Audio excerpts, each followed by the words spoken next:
జహీరాబాద్ పట్టణంలోని ఆచార్య డిగ్రీ కళాశాలలో జయ విజ్ఞాన భారతి సొసైటీ ఆధ్వర్యంలో ప్రముఖ కవి, రచయిత పెద్దగొల్ల నారాయణ జహీరాబాద్ పట్టణంలో అన్ని డిగ్రీ కళాశాలలో విద్యార్థుల ఉన్నతి కోసం, ఉత్తమ విలువల కోసం మొదటి రోజు ఆచార్య డిగ్రీ కళాశాలలో train the mind for bright future ప్రోగ్రాంను నిర్వహించారు. కళాశాలలో చదువుకుంటున్న విద్యార్థులకు వ్యాస రచన, ఉపన్యాస, చిత్రలేఖన పోటీలు నిర్వహించి ఉత్తమ ప్రతిభ కనబర్చిన విద్యార్థులకు మొదటి బహుమతి గోల్డ్ మెడల్, ద్వితీయ, తృతీయ బహుమతులుగా సిల్వర్ మెడల్లను ప్రదానం చేశారు. విద్యార్థులనుద్దేశించి ముఖ్య అతిథిగా పాల్గొన్న జహీరాబాద్ మండల విద్యాధికారి బస్వరాజ్ మాట్లాడుతూ చదువుతో పాటు ఉన్నత విలువలతో విద్యార్థులు బాగా చదువుకొని జీవితంలో ఎదగాలని, కేవలం చిన్న చిన్న ఉద్యోగంతో సరిపెట్టుకోకుండా గ్రూప్స్ మరియు సివిల్స్ లాంటి ఉన్నతమైన ఉద్యోగాలు సాధించాలని కొనియాడారు.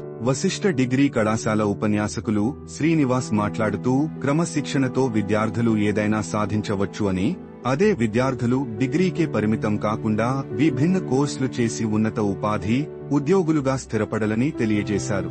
జయ విజ్ఞాన భారతి చైర్మన్ పెద్దగొల్ల నారాయణ మాట్లాడుతూ జహీరాబాద్ ప్రాంతంలో చదువుకుంటున్న విద్యార్థులు బాగా చదివి సివిల్స్ లో మంచి ర్యాంకులు సాధించాలని, విద్యార్థులు తప్పకుండా కమ్యూనికేషన్ స్కిల్స్, మేనేజ్మెంట్ స్కిల్స్, చక్కని చేతిరాతను, కంప్యూటర్ కోర్సులను నేర్చుకోవాలని సూచించారు. సీనియర్ జర్నలిస్ట్ షకీల్ మాట్లాడుతూ చదువే అన్నింటికీ మూలం అని, చదువు బాగా చదువుకుంటే జీవితంలో ఏదైనా సాధించవచ్చు అని తెలియజేశారు. ముఖ్య అతిథులకు శాలువా, మెమోంటోతో సన్మానం చేసి గౌరవించారు. ఈ కార్యక్రమంలో జహీరాబాద్ మండల విద్యాధికారి బస్వరాజ్, ఆచార్య కళాశాల ప్రిన్సిపాల్ హరికుమార్, వశిష్ఠ డిగ్రీ కళాశాల అధ్యాపకులు ఉప్పరి శ్రీనివాస్, సీనియర్ జర్నలిస్ట్ షకీల్, పెద్దగొల్ల నారాయణ, సంస్థ డైరెక్టర్లు డోరే బాలకృష్ణ, మొహమ్మద్ ఫహీం, నితీష్ రెడ్డి, మిథున్ నాయక్, మొహమ్మద్ ఖయూం, విశాల్, ఆచార్య డిగ్రీ కళాశాల అధ్యాపకులు నందకుమార్ గౌడ్, కళాశాల విద్యార్థులు తదితరులు పాల్గొన్నారు.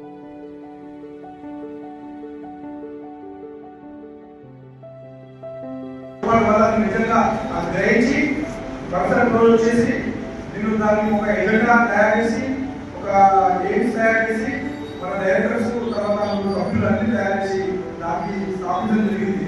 మనం స్థాపించినప్పుడు చాలా ఎక్కువ స్థాపించవచ్చు.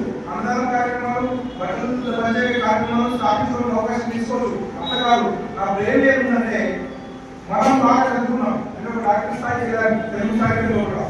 అలాగే సమాజాన్ని మార్చినటువంటి తత్వం ఎవరు ఉందంటే విద్యార్థులు పాఠశాల స్థాయిలో కావచ్చు,